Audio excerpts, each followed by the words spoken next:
Assalamualaikum warahmatullahi wabarakatuh. Perkenalkan, nama saya Safira Fitri Hamdani.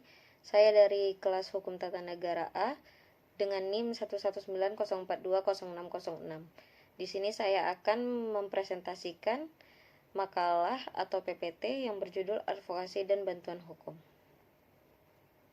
Pengertian bantuan hukum.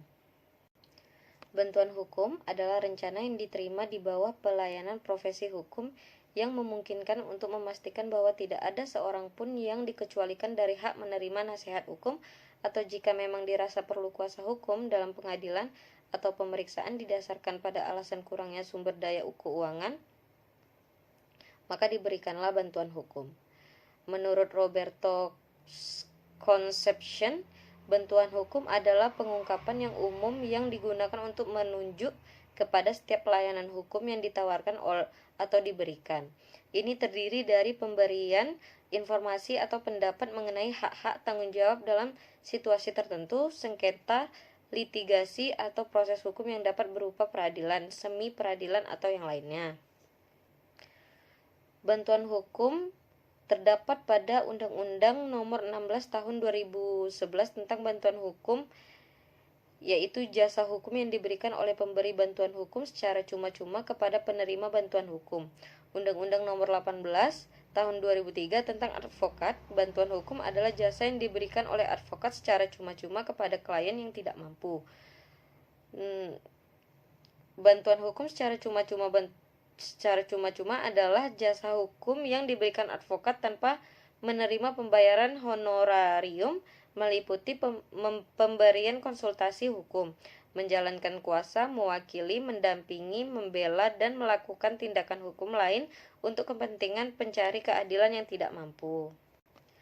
Bantuan hukum struktural. Bantuan hukum struktural yang ditujukan selain untuk memberikan pendampingan hukum bagi masyarakat miskin yang berkasus, juga meningkatkan posisi tawar mereka melalui penyadaran hak-hak mereka dan mendorong perbaikan hukum untuk mengisi kebutuhan masyarakat yang terus berkembang.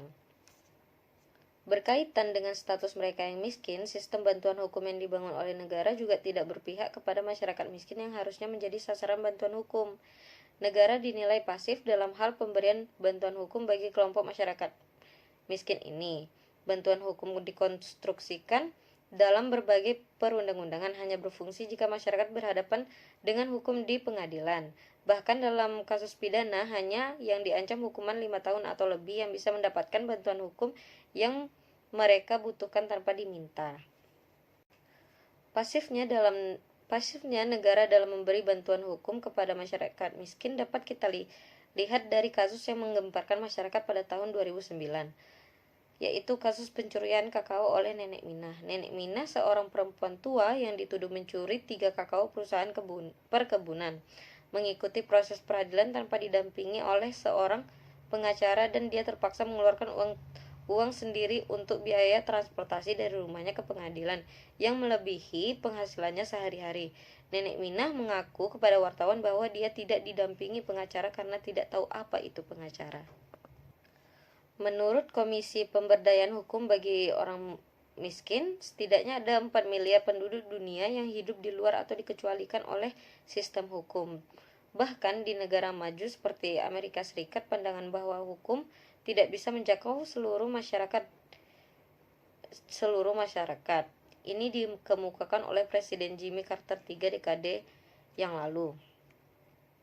Masyarakat, terutama yang miskin, tidak berdaya karena faktor-faktor berikut: kurangnya partisipasi dalam pengambilan keputusan, kurangnya akses terhadap informasi dan teknologi, prosedur peradilan dan administrasi negara yang tidak adil, tidak efisien, dan kurang penghargaan terhadap praktek sosial dan pengetahuan budaya. Setelah 40 tahun diperjuangkan, akhirnya DPR mengesahkan Undang-Undang Nomor 16 Tahun 2011 tentang bantuan hukum. Dalam undang-undang ini, pertama kali negara secara tegas menyatakan akan memberikan dukungan dalam penyelenggaraan dan pendanaan terhadap pemberian bantuan hukum terhadap masyarakat miskin dan marginal. Undang-undang ini dianggap sebagai niatan baik pemerintah untuk menjamin hak warganya sehingga persamaan warga negara di hadapan hukum itu sama.